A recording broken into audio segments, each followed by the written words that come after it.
Hey everybody, so we're back again. Today's kind of been a crazy day so far. My kids are next level right now. It's like 4 degrees outside. We're expecting a snowstorm and it's Valentine's Day. So because of that, today we're gonna try to make something kind of fancy for the girls for Valentine's Day. We're not big Valentine's Day people in our house. We kind of believe that you should show the people you love them every day and not spend money on Hallmark cards because they're the ones who invented the holiday. But anywho, because we have girls, we're gonna make a fancy dinner tonight. My sister-in-law Tara requested that I make risotto for you guys. It's kind of a fancy side dish. It can be eaten as a main dish as well. It's Italian. It's got a special rice that you use that kind of makes it creamy.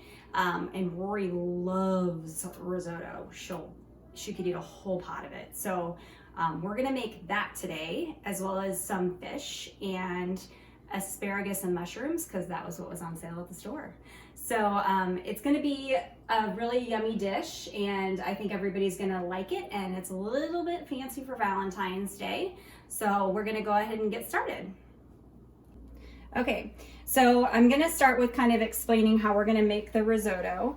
So risotto is made with a special rice. It's a short grain white rice, tiny little grains you see here. And when you cook it with a certain technique, the rice becomes very creamy without you having to add cream or cheese or anything to it. So that's what's kind of so special and great about it.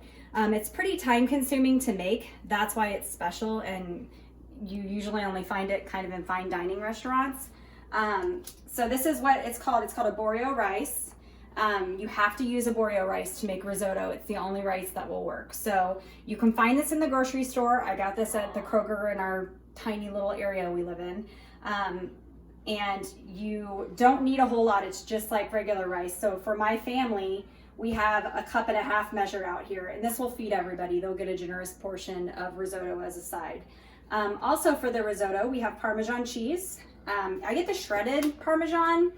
A lot of times you'll see them like grate it fresh. That's a lot of extra work, and as you heard in the last video, I don't like extra work. And I've got diced onion, and this is 1 whole onion diced. And of course I have minced garlic. I also have vegetable broth because that's what I have. I eat very close to being totally plant-based. I would say I'm like 80-20 because I'm a human, and I mean, I like meat. I just feel better when I don't eat it. So I'm making the risotto tonight vegetarian. So anyone who's trying to stick to a more plant-based diet, this is the recipe you actually could follow pretty closely and stick to your diet.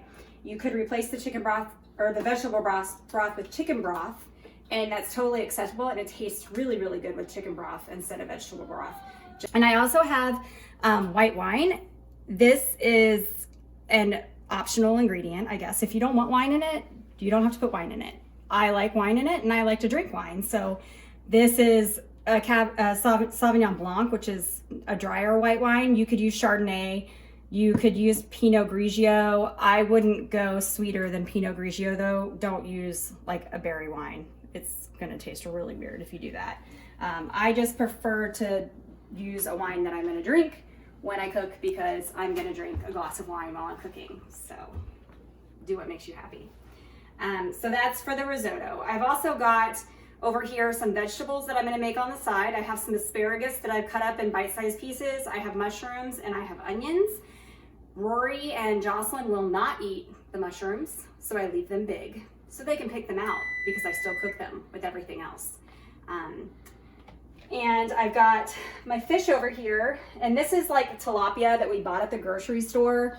It's nothing fancy. They're actually still frozen right now. In the summertime, we have fresh fish all the time because my husband is a hunter and gatherer, and he goes and he fishes all summer long, and we literally have fresh fish in our freezer all the time. It is February 14th, so we don't have fresh fish right now. Do what you gotta do. We still like to eat it. So this is nothing fancy, you guys.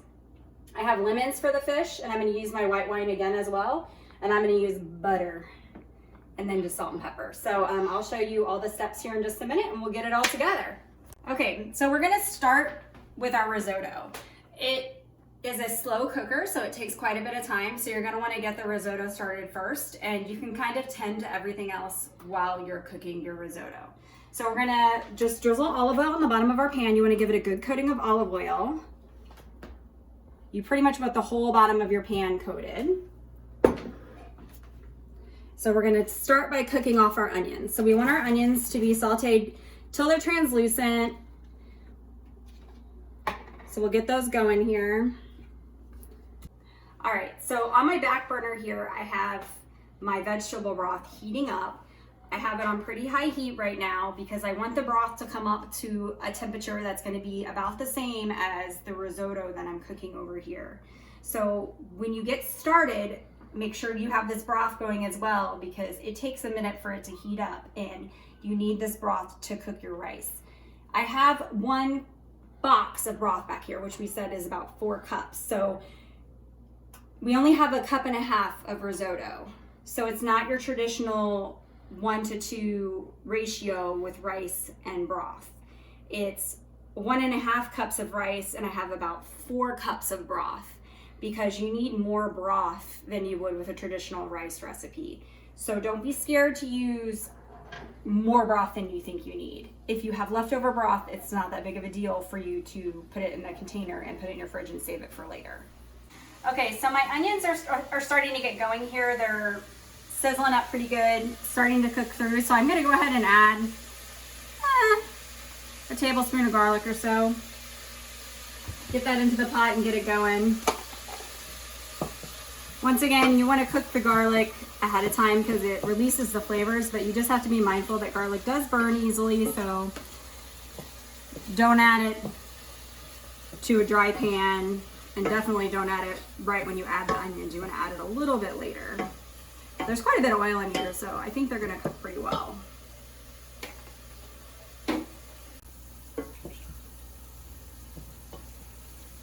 Okay, so now our onions and garlic are looking really good. They smell great. So now we're going to go ahead and we're going to add our rice to the pan. And you want to toast your rice. So we're going to make sure we stir it around really well, get it coated with the oil, and you really have to keep a close eye on your rice here. It can burn very quickly, but you kind of want it to turn like a golden color. Just get a little bit of color on your rice. This is a really important step, so it's, you definitely don't want to skip it. This isn't a fast recipe. I mean, it's going to take time. There's no reason for you to rush here. But I kind of just let it go for a minute and then I give it a stir and then I let it go and then I give it a stir. You'll notice that I'm not seasoning early like I did the last time I showed you guys some recipes, and that's because this is one of those things where I'm going to be adding broth. I'm going to be adding cheese at the end, and those are all things that can make the dish really salty. And you don't want salty risotto. It's not good. So I kind of wait a little bit longer in this recipe to season than I usually do. And it doesn't have a whole lot to it, honestly. Like traditional Italian food is pretty simple. And this is definitely one of those recipes.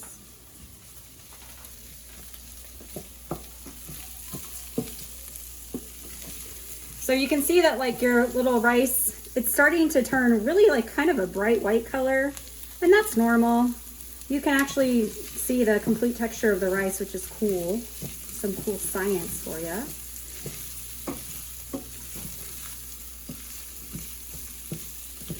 And when you stir it around, you can feel that it likes to stick, so you just got to be really careful.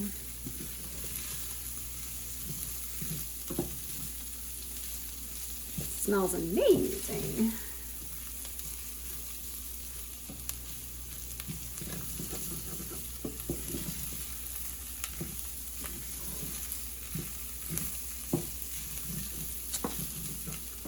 All right, so our rice is starting to take on a little bit of color here. All of our grains of rice are almost completely white and not translucent anymore, which means that they've kind of started to do what they need to do. You can see there's some browning going on.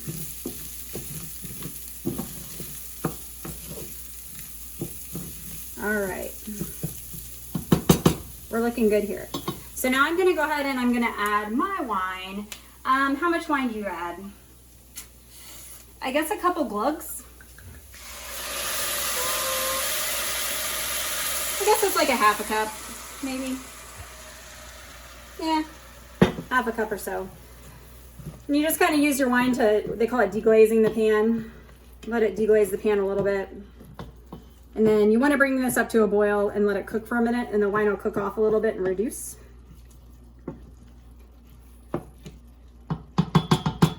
And it smells good, and I'm going to make myself a glass in just a second.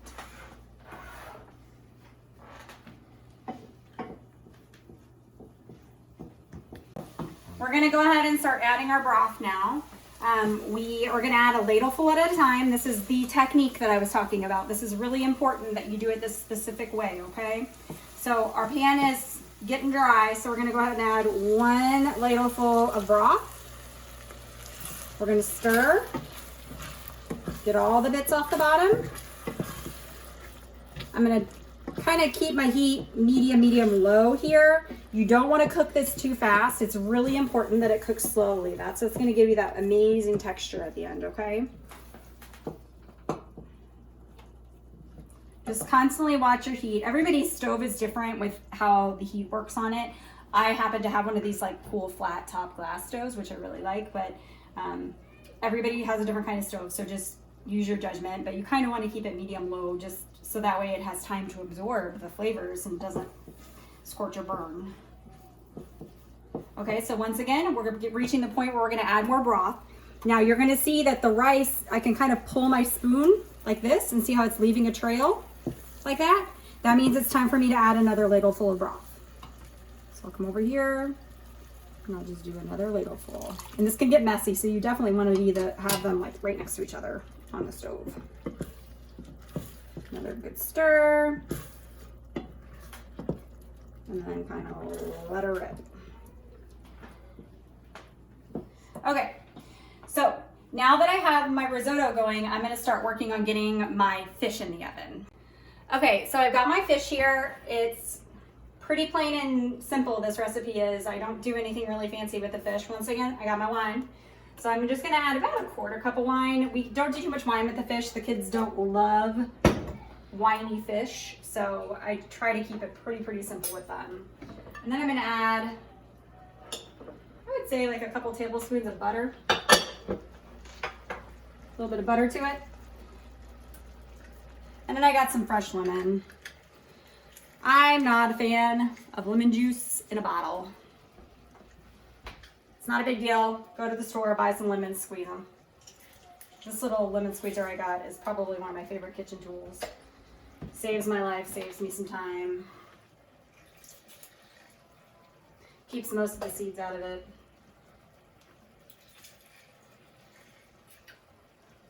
We're big lemon fans around here too. Everybody loves it. Okay, and we're just gonna salt and pepper.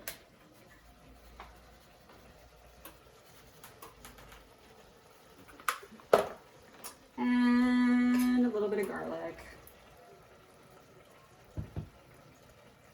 Nothing fancy, guys. This is like so simple. So easy. So I'm gonna cover this with foil and I'm gonna pop it in the oven and it's gonna cook while I'm cooking the risotto.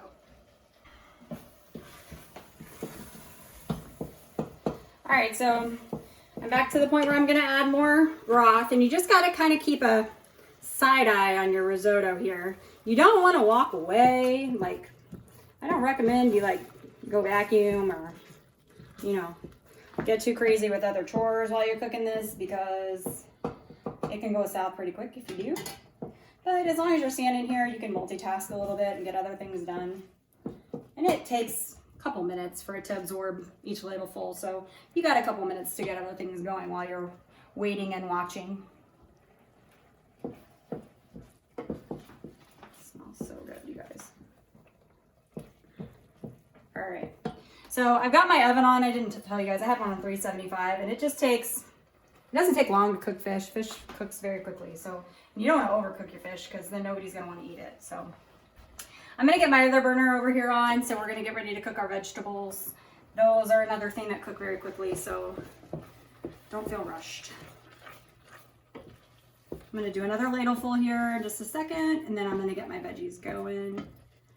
And I got my streak down the middle. I'm gonna give it another like minute here. It's already starting to look creamy.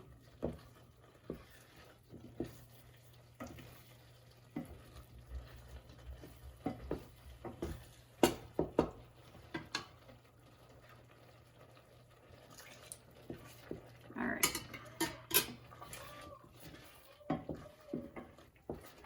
Okay, so over here to my other pan, I'm gonna get my olive oil going. I cook with a lot of olive oil, you'll notice, and that's just because it's good for you. If you're gonna have fat, you should have healthy fat, right? So my pan is not super hot, which is a-okay for me. And I've got some onions that I just have sliced. And some mushrooms.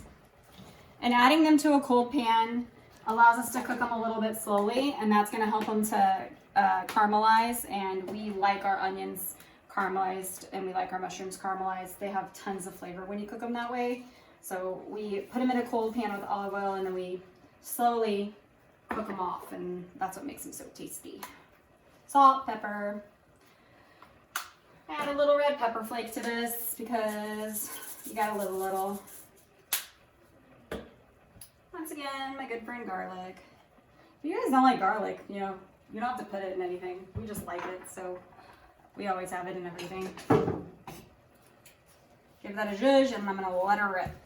And it's just gonna cook away. My risotto is ready for another ladleful. It's pretty high maintenance. You guys haven't caught that yet. Just gotta continue to keep adding a little bit at a time.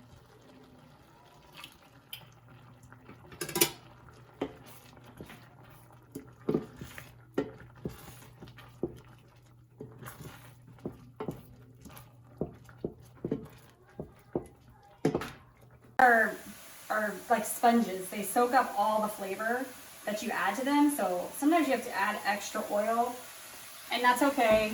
You want to keep these, you know, as wet as you can. The mushrooms will eventually start to release some of their own moisture, and then you're going to have just delicious goodness. And mushrooms are another thing that in the summertime, we have mushrooms everywhere here, and the husband and my brother-in-law love to go forage for mushrooms. And wild mushrooms are amazing if you are able to safely go get them. But it's definitely something that, like, I don't recommend an amateur go and do because there's some mushrooms that are poisonous. But that's one of those things that in the summertime, you're not going to probably catch me using mushrooms in the grocery store. I would like to be using the wild mushrooms that we get off of the family farm. They're much more tasty, and it's exciting to eat the stuff that we find.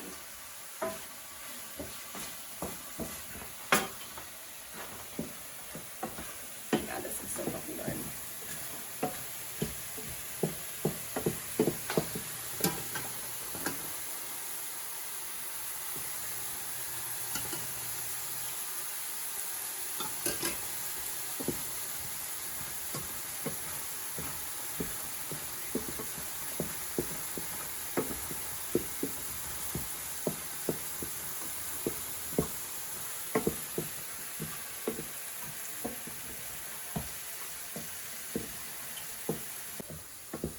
All right, so we're really starting to rock over here with this risotto. It's starting to cook, you know, it's getting close. You can already see how creamy it is. It's got this beautiful golden hue to it. I hope we're getting a good picture of that. It's just absolutely gorgeous. It's gonna be so tasty, you guys. So I'm down to kind of the bottom of my pan here, so I'm having to do a couple ladles. It's actually equivalent to one ladleful. And you're going to use I'm going to use all that broth. I can already tell. Once we get towards the end, you can, you know, easily drop a spoon and give your little rice a little taste because you want it to be tender, just like you would with regular rice.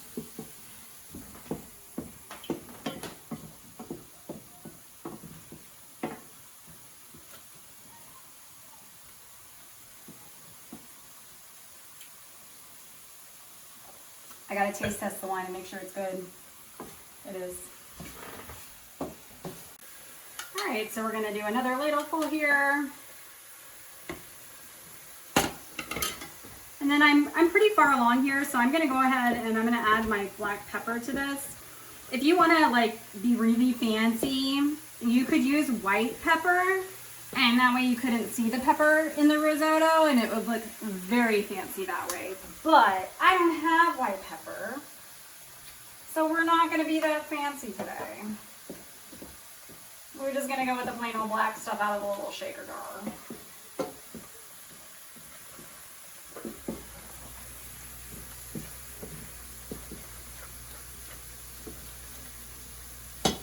And my onions and mushrooms look so good and they smell so good. Once again, I wish I had smell-o-vision so you guys could smell how freaking delicious this all smells.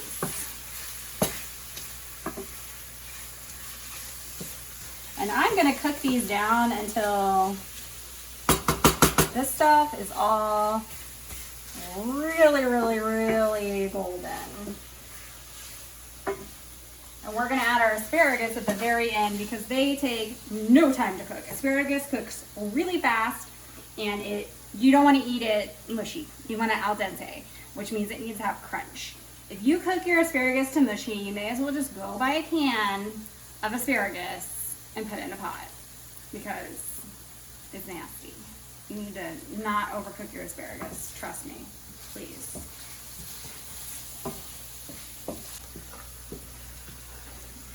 We are very, very, very close to being done here.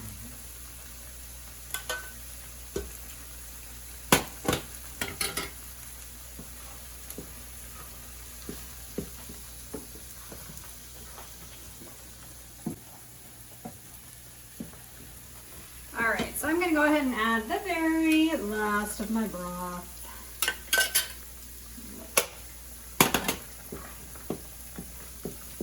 And then I'm also going to add, at this point, I guess about a tablespoon of butter.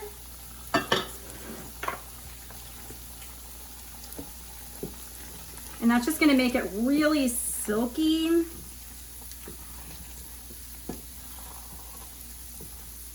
And I might just add a pinch of salt.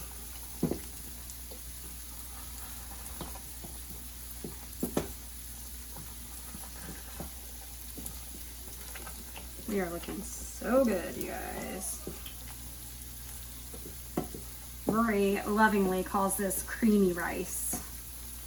I don't even think she knows that it's called risotto because she's 7. And most 7-year-olds have never had risotto before. My kid's just special. So when we told her we were having creamy rice for dinner, she lost her mind. She is very excited. Yeah. So our rice is pretty al dente right now. Ethan and I both just tasted it. I think that the seasoning is good. So we're gonna turn our heat off now. And then we're gonna add our cheese. I don't add the cheese when it's hot. I don't like to have heat on when I add a cheese. I think I'm gonna add like, what is this, like half a cup? Yeah. Sure. Half a cup of cheese. Parmesan. Half, 2/3. Yeah. If you are vegan, you would obviously not add the butter. And you could use nutritional yeast instead of Parmesan, and it would give you the cheesy flavor without actually having to use like any of those processed non-dairy cheeses, and also give you your B12, which you need if you're not eating meat. So,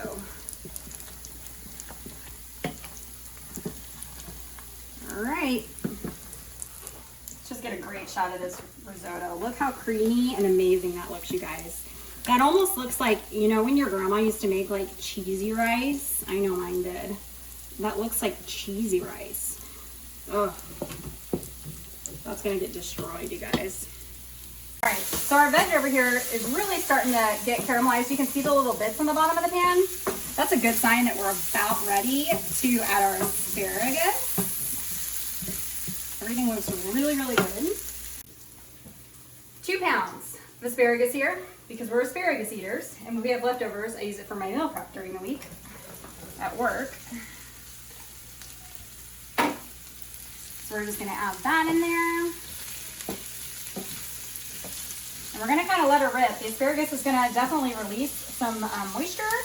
I don't normally have to add broth or anything to this to get the asparagus to cook through. I think it makes it mushy. And like I told you before, I don't like mushy asparagus. I think it's gross. Salt. Salt. And the pepper. Okay. So this is just gonna go for a couple of minutes. It really won't take long at all. I want my asparagus to really be really bright green. And that's how I know it's gonna be done.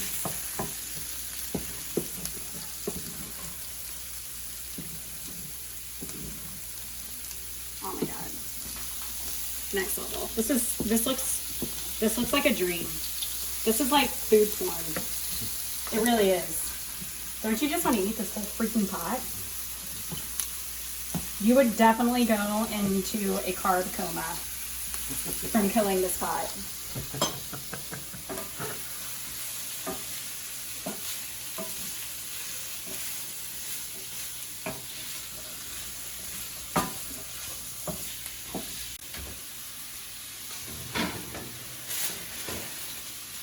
So I'm just kind of making sure that everything is moving right along with the fish here.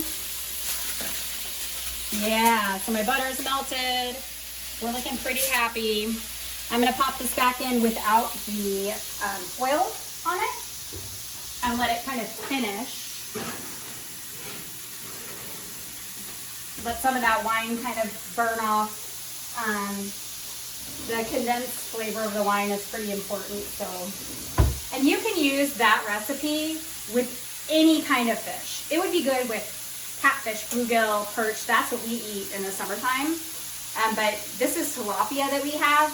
It's good with any fish. You know, white wine, lemon juice, and butter. You cannot go wrong with that combination on fish.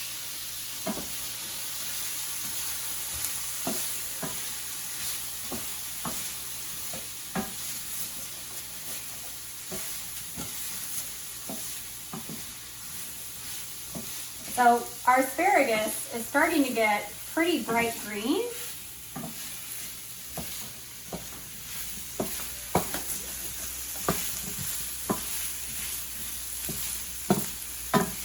If you have a garden in your yard and you can grow fresh asparagus, I'm a little envious of you because we don't have room in our yard for a garden, but we do live somewhere where my husband can drive down the road and stop and cut asparagus like anywhere. It grows in the ditches here. I'm not even kidding you. Sometimes we'll be driving on the back roads and then all of a sudden he like hits the brakes really fast and I'm like, what the heck is happening? And then he gets out of the car and he like runs through the ditch and he comes back with a bunch of asparagus. It's the craziest thing. It's absolutely ridiculous. The first time he did it, I was like, oh my God. I feel like I'm in the Twilight Zone. But surprise, it was delicious. It was so good. You got a jumper.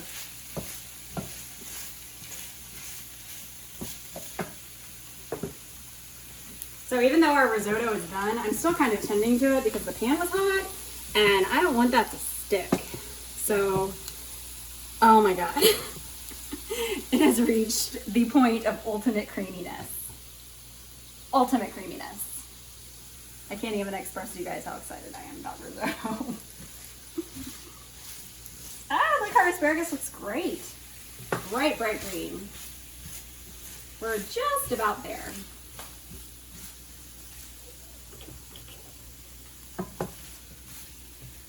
I gotta taste it. You don't want it to be like so crunchy, but it's done. So good.